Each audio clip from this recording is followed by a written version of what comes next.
Okay, so we've got the 1968 convertible top header plastic here.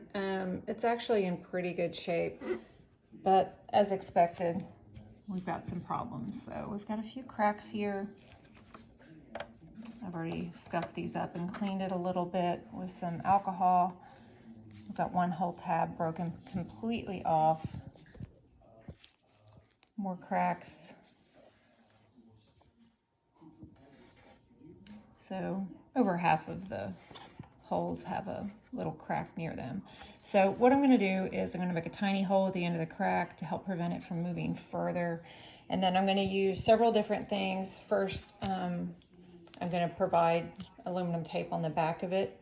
I'm going to put a small staple with my plastic welding kit over the crack just to kind of reinforce it into the plastic. And then I'm going to fill the crack also with this black plastic bonder. I do plan to paint this when I'm all done just to give it a nice finish. I've done that many times. It seems to hold up really well. So anyway, just kind of wanting to show you how I'm going to address these. I also take a little bit of aluminum foil crushed up really hard. And as the JB Weld plastic bonder is drying and it's still malleable, I push this into it, obviously on the other side as well, just to give it the correct texture so it's not so obviously been a repair. Makes it look pretty good. I'll follow up with another video when I'm done with the repair. So the basic process is I've taken just regular staples and I have cut them to where they're small pieces.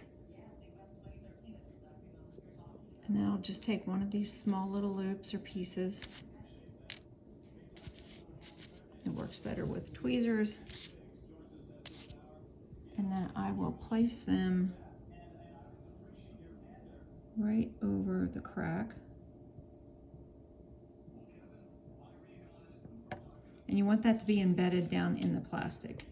So I've already done this one here, as you can see, and it is embedded all the way down into the plastic. I've also done one here. Obviously this is not a high tension type of repair, but I'll probably put a few more just along here to help secure that. So all along here, there's one there too that I've placed. So you basically just take the hot welding, plastic welding unit, place your staple there, and then hold the welding unit over the staple until it gets so hot it melts into the plastic. Obviously, you don't want it so hot that it melts all the way through to the other side. This is just the back side of the repair that you won't see, but it will make it secure. So.